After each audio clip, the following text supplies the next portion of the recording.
The wild boar population in Texas is exploding and biology is to blame. These animals breed at an alarming rate, with a single sow capable of producing up to 20 piglets a year.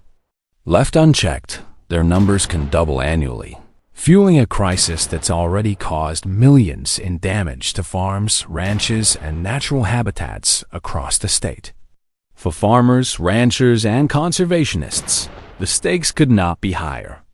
A problem once considered manageable has spiraled into a full-blown ecological and economic disaster. To push back against this growing threat, Texas has adopted a variety of control efforts. None, however, are more popular or more uniquely Texan than the Texas Wild Boar Championship. This high-energy event draws over 3,500 hunters from around the country each year, and has become a staple of Texas hunting culture, combining serious population control with fierce competition. For many, it represents more than just sport. It's a cultural event, a form of defense, and a symbol of unity in the fight against an invasive menace.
Wild boars, once native to Europe and parts of Asia, have become an invasive nightmare across much of the American South, nowhere more so than Texas. The Lone Star State is home to an estimated 1.6 million of the country's 2.7 million wild hogs, and their numbers are growing fast. Unlike many invasive species that spread slowly, wild boars are hyper-adaptable. They thrive in forests, grasslands, wetlands, and farmland alike. Their intelligence and aggression make them difficult to trap, and their rooting behavior tears up soil, devastates crops, and leaves farmland looking like a battlefield. Every year, Texas farmers and landowners lose hundreds of millions of dollars to feral hog damage. As the crisis escalates, aggressive and creative solutions have become the norm. The Texas Wild Boar Championship is not just a spectacle, it's a vital strategy. Held twice a year, the event is split into two strategic hunting seasons: winter, December to February, and summer, June to August, each lasting about 2 weeks. This schedule gives hunters time to prepare, scout terrain, and plan their approach to maximize impact. Depending on the region and severity of infestation, hunters are permitted to take down anywhere from 50 to 150 boars per session. These limits are carefully considered. They're aggressive enough to curb population growth, but measured enough to avoid completely disrupting local ecosystem.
While wild boars are destructive, they have become entangled in the food chain, feeding predators like coyotes and mountain lions.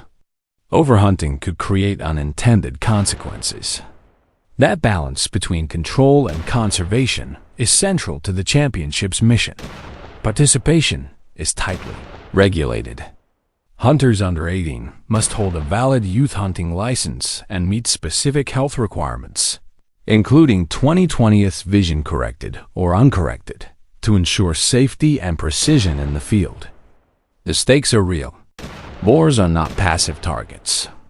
They roam in aggressive herds of 10 to 15, and some of the largest males can tip the scales at a massive 450 pounds. Facing an animal that size is no joke. A charging boar can run up to 30 miles per hour, and their tusks are sharp enough to pierce bone. That's why many hunters trust the Remington 700, a precision rifle praised for its long-range accuracy, capable of hitting targets from up to 300 yards away. For hunters, it's the perfect tool to maintain a safe distance while getting the job done efficiently. But success in the championship isn't just about firepower. Skill matters just as much. Every hunter entering the event must complete a demanding training program that typically takes 6 to 12 months. The curriculum includes studying wild boar behavior, mastering humane hunting practices, and preparing for unpredictable encounters in the field.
At the end of each season, hunters are required to log their kills, giving wildlife officials valuable data to guide future control efforts. And for the top performers, there's more than just pride on the line. There's a $10,000 prize, both as a reward and as motivation to keep the crisis in check. But the story of human-wildlife conflict doesn't end with boars in Texas. Across the globe, similar battles are unfolding, different animals, different cultures, but the same struggle for balance between human survival and wildlife preservation. Take elephants, for instance. Earth's largest land mammals are admired worldwide for their intelligence, deep family bonds, and emotional depth. Yet in regions where their habitats overlap with human settlements, admiration can quickly give way to conflict. As elephant populations expand and natural resources shrink, they frequently wander into farmland, destroying crops and threatening livelihoods. For farmers in parts of Africa and Asia, this isn't just a nuisance, it's a matter of survival.